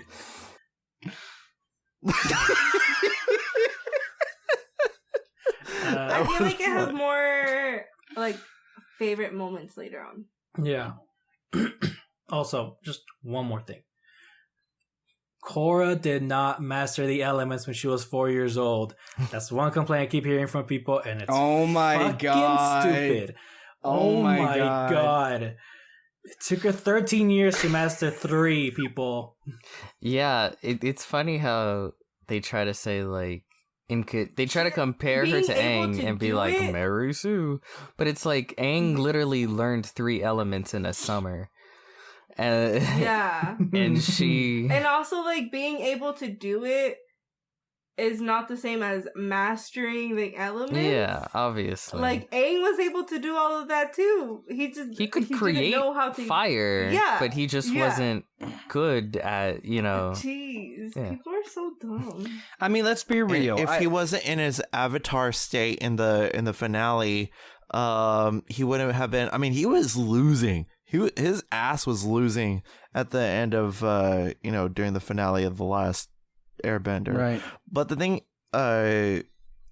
so I don't like if it wasn't for that crux, I don't think he would have particularly won out of all that. Let's be real, though. I feel like a lot of that also is kind of rooted in the fact that how dare we have a girl be better than the guy at the same thing?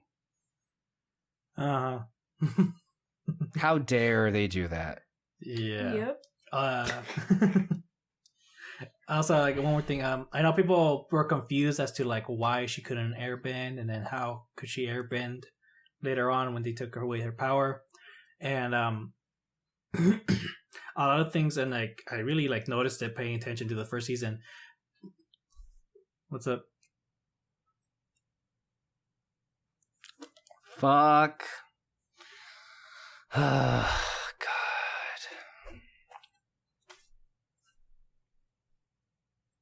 Can you not hear us? Or At least it happened while We're wrapping up. No, what he has to do is he needs to export his audio because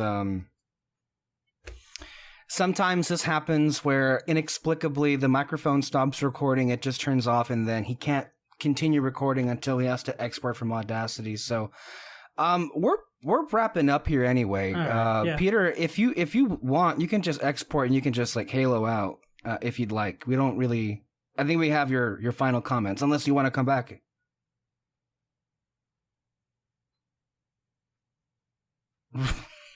Right. I'll mention that you had to go and something. All right. You can label this 264, and then your name next to good it. God, 264. God, blow my brains out. It's a lot of episodes. I know. 5 years ago, or 6 years ago, maybe. I don't know anymore. Are we gonna end it? all right. As soon as Peter, we can. Well, I guess we can continue on right now, and Peter can just hang up whenever he Yes, wants. please, because I Look, need to send my yeah, homework. I am sorry. Let me just make sure I need to write these for the editing. Okay. Who was talking before? I was. Go ahead. It'll be quick. I just wanted to say, like, some people were confused as to why she couldn't airbend and like how she could do it when she lost her bending. The reason why she couldn't airbend is because again, she's a very opposite character from Aang. Aang is very peaceful, and I mean, I guess you can say part of it was because that was his first element. Let's just ignore. Continue. It's good. It's good content. So part of the reason why she couldn't airbend was because, air is the element of freedom. She was locked up for most of her life just training. So it was very difficult for her to kind of be in that mindset of freedom to airbend, basically. And then when she went to Republic City, she she was basically locked up in a small island, like right next to the like place she wanted to be. Like she just kept getting locked up. And I think part of the reason why she could airbend after she lost it is because she was finally free from like using the other elements, basically. Like she wasn't constrained to the other elements, but also she finally got to do what she wanted to do, which is be the hero. Throughout the entire first season, she was just stopping bad guys. She wanted to be the hero like Aang, but all she was doing was stopping bad guys one after another. It wasn't until that she saw Mako in trouble, like basically about to lose his bending, that she did the hero thing, which is save someone, not stop a bad guy.